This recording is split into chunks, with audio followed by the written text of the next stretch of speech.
The Republican vision channel में आप सभी दर्शकों का स्वागत है। गत 32 वर्षों से प्रलंबित डॉक्टर बाबा साहब आम्बेडकर जन्म शताब्दी स्मारक शोध केंद्र का निर्माण कार्य शुरू करने की मांग को लेकर Republican party of India secular Nagpur ने आज नारे निर्देशन कर माननीय मनपा आयुक्त को निवेदन सौंपा। ये नागपुर महानगर पालिका ने भी हाउस में यह तय किया कि डॉक्टर बाबा साहब आम्बेडकर जन्म शताब्दी वर्ष के अवसर पर यशवंत स्टेडियम को लगकर जो पटवर्धन मैदान जो खाली जगह है उस जगह पे डॉक्टर बाबा साहब आम्बेडकर जी के नाम से एक भव्य स्मारक बनाया जाए। स्मारक की संकल्पना में 3000 लोगों के बैठने लायक का वातानुकूलित हॉल है, उसमें अंतर्राष्ट्रीय स्तर का ग्रंथालय है, वाचनालय है, गरीब बच्चों वहां आकर अपना जो शोध है वो कर सकते हैं। तो वहाँ एक सांस्कृतिक और सामाजिक धार्मिक कार्यक्रम आयोजित करने लायक की वो एक जगह वहाँ सभी शहरवासियों के लिए और आसपास ग्रामीण के लोगों के लिए भी उपलब्ध हो सकती थी। 32 वर्ष हो गए। पहले ये कहा गया कि उस जगह की लीज 1977 को समाप्त हुई। 1977 को इसलिए लीज समाप्त हुई क्योंकि डॉक्टर बाबा साहब आम्बेडकर जी का जो स्मारक के लिए जमीन महानगर पालिका ने तय की थी वो यशवंत स्टेडियम की जगह राज्य सरकार की थी और उसकी लीज मनपा ने ली हुई थी जो 77 को समाप्त हुई। अब हमारा ये कहना था कि अगर 77 को वो लीज समाप्त हो गई तो उसको लीज का नूतनीकरण कर लीजिए। लेकिन यहाँ महानगर पालिका में कभी भारतीय जनता पार्टी की सरकार रही, कभी कांग्रेस की सरकार रही, ये दोनों भी सरकारों ने लीज के नूतनीकरण के लिए कोई भी सक्रिय भूमिका नहीं निभाई।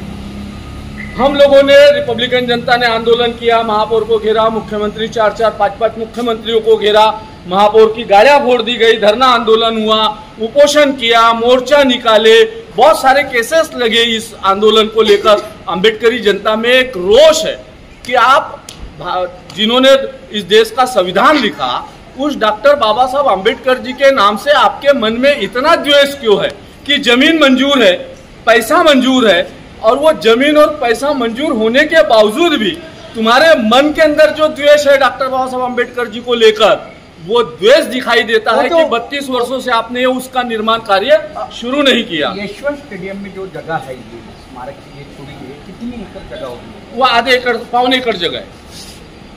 पौन एकड़ जगह है। हाँ, कई सालों से मांग हो रही है, क्यों नहीं हो प्रलंबित? क्यों प्रलंबित? एक तो शासनकर्ता सत्ताधारी शासन प्रशासन की इच्छा शक्ति का अभाव, उनके मन में आज भी मनुवाद पल रहा है, ये स्पष्ट दिखाई दे रहा है। तीसरा कि जो अपने आप को निडर रक्ताचे नगर सेवक कहते थे, ये 20-25 सालों में जो नगर सेवक चुन कर आए, जो अपने आप को बाबा साहब आम्बेडकर जी के नाम से जिन्होंने वोट लिया हमारे बस्तियों में घूम घूम कर, वे लोगों की निष्क्रियता, वे लोग सत्ताधारियों के सामने घुटने टेक चुके हैं, वे लोग चूड़ियां पहनकर महानगर पालिका के हाउस में जाते हैं। इसलिए 32 वर्षों से वे लोग डॉक्टर बाबा साहब आम्बेडकर जी जन्म शताब्दी स्मारक झाला पाहिजे इसके लिए एक शब्द नहीं कहते। इसका यह मुख्य कारण है कि ये जो सरकार है वो सरकार इस मामले को लेकर उदासीन है। दूसरा महत्व का मुद्दा यह है कि नागपुर शहर के मध्य में यशवंत स्टेडियम है, उस जगह की कीमत आज करोड़ों अरबों में, और करोड़ों अरबों की उस जमीन पर शहर के राज्य के बड़े बड़े बिल्डरों की नजर है, बड़े बड़े राजनीतिक दलों की नजर है और वो लोग इस मामले को प्रलंबित रखना चाहते हैं। और वो लोग ये कोशिश कर रहे हैं कि ये जो रिपब्लिकन जनता है बाबा साहब को मानने वाली, ये एक दिन थक हार कर अपने घर में बैठ जाएगी और उस जगह को वो लोग अपने हाथ में लेकर उस पर अपना कोई महल खड़ा करेंगे। नहीं, लेकिन अभी देखा जा रहा है कि वहाँ पे स्टार बस का वर्कशॉप दिखाई दे रहा है।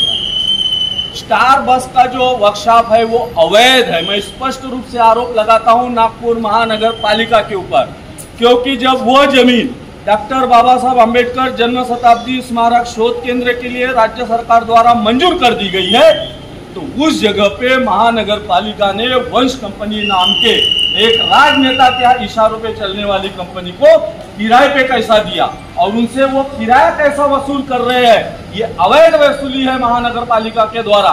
एक तो हमारी जमीन हमको नहीं दे रहे और हमारी जमीन पे आप किराए से दूसरे को कंपनियों को देकर आप धन उगाही कर रहे हो, तो ये हमारे साथ सरासर अन्याय है। ये हमारे जख्मों पर आप नमक छिड़क रहे हो। महानगर पालिका के जो प्रशासक है अभिजीत चौधरी, उनसे आपने अभी चर्चा की, उनको निवेदन दिया, क्या कहा उन्होंने?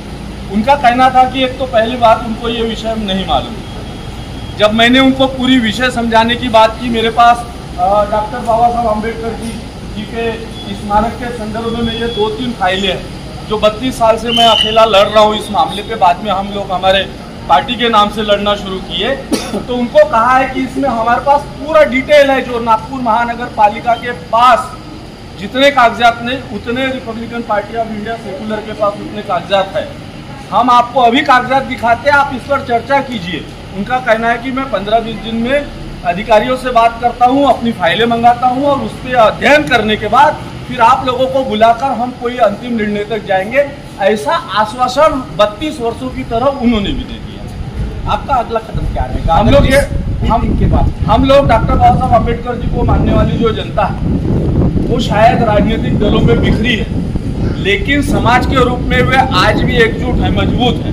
और अब हम लोग ये चाहते हैं कि बस्तियों में जाकर हम हमारी जनता को जागरूक करेंगे, हमारे बाबा साहब के नाम से होने वाले अन्य अत्याचार के खिलाफ में उनको प्रबोधित करेंगे और ये आंदोलन को अब हम रास्ते पे लाकर संवैधानिक मार्ग से लड़ने की तैयारी करेंगे। निश्चित ही आरपीआई सेकुलर जो है, आरपीआई सेकुलर की वर्कफोर्स से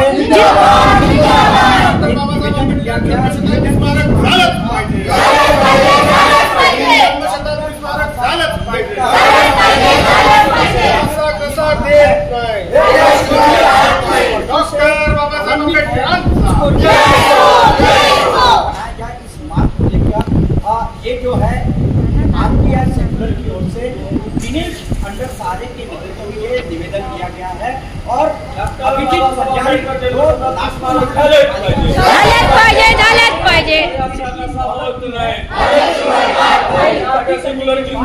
जिंदाबाद जिंदाबाद जिंदाबाद जिंदाबाद आरपीआई सेकुलर मैदान में